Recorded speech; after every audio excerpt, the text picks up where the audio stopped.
নতুন বউ এসেছে কোলে বাচ্চা নিয়ে।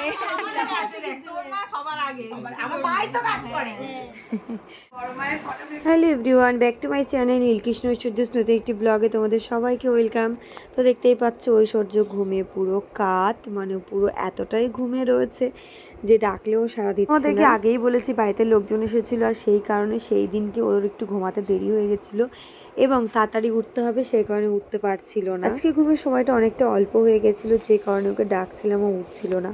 আর ওকে ঘুম দিয়ে তারপরে কিন্তু ওর পাশে একটা বনু ছিল, ওকে আমি ঘুম দিয়েছিলাম। সত্যি কথা বলতে ঘুম থেকে না ওকে আমার তুলতেও ইচ্ছা করছিল না, মুখটা দেখে এত মায়া হচ্ছিল, তখন আমি একটু গুলুগুলু করছিলাম ওকে বেশ ভালো লাগছিল।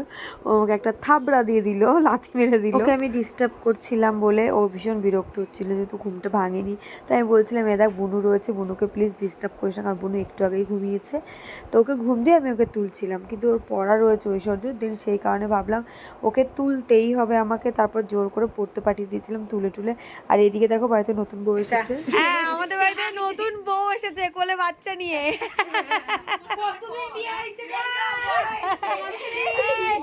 বর বউ এসেছে, আমাদের বাড়ির নতুন বউ। বিয়ের 4 বছর পরও আমাদের বাড়িতে এসেছে, তাও কোলে বাচ্চা নিয়ে। আর এদিকে দেখো আমার বিয়ের অ্যালবাম নিয়ে পড়েছে আমার ননদিনীরা সব।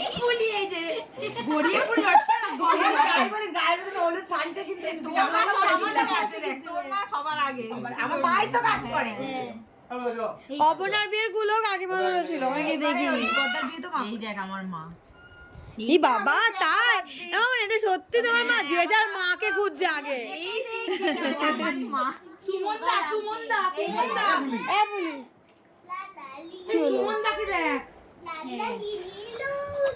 আমি কেমন ক্যাবলার মতো দেখছিলাম, কাকি দেখছিলাম, দেখি দেখছি এদিকে সব দেখছি।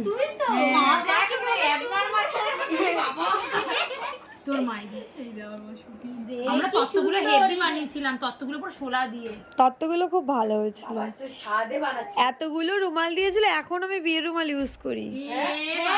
সিরিয়াসলি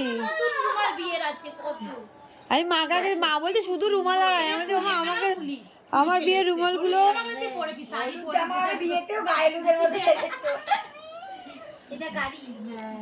এটা হচ্ছে ইয়ে তত্ত্বের গাড়ি ছিল না, এটা তত্ত্বের গাড়ি ছিল, তত্ত্বই একটা গাড়িতে গেছিল। ভাবছে মনে মনে কোথায় গাড়ি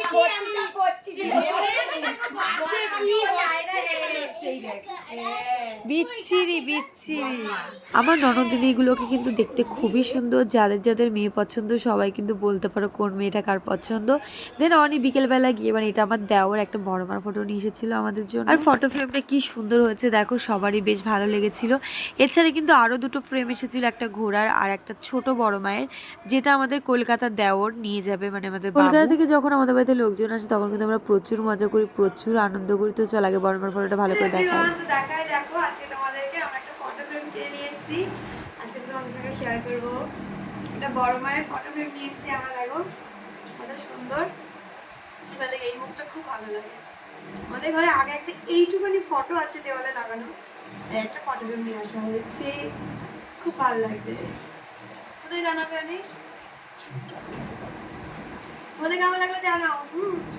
ফটো তো নিয়ে আসা হয়ে গেছে, এবার কিভাবে লাগাবো সেটা নিয়ে খুব টেনশনে ছিল অনি, কোন দেওয়ালে লাগানো হবে কিভাবে হবে। তো যাই হোক, তো সেটা নিয়ে পরে আলোচনা করব। রাতের দিকে একটু ভাবছি বিরিয়ানি করব, কারণ ওরা এসেছে, ওদের তো দুপুরবেলা মেজো কাকুদের বাড়িতে খেয়েছিল, এবার রাতের বেলাটা ভেবেছি আমাদের বাড়িতে খাওয়া দাওয়া। আমি কিন্তু তখন অলরেডি শুরু করে দিয়েছিলাম জোগাড়যন্ত্রিক করা, মানে বিরিয়ানি আর চিকেন চাপ হবে। তো সেই কারণেই কিন্তু আমি এখানে মুখ দেখাতে পাচ্ছি না, কারণ আমাকে হাত দিতেও দিচ্ছিল না, বলছিল তোমার হাতে পেঁয়াজ মাছ প্যাকিং করে নিয়ে চলে গেল বাড়িতে। যাই হোক, তো এই ব্লগটা এই পর্যন্তই, দেখা হবে নেক্সট একটা ব্লগে, সেটা হবে শুধু বিরিয়ানির ব্লগ। আর কি বলতো, কলকাতা থেকে যারা এসেছিল তারা কিন্তু একদিন ছিল, ওই একটা দিন আমরা প্রচুর আনন্দ করেছি, প্রচুর খাওয়া দাওয়া করেছি।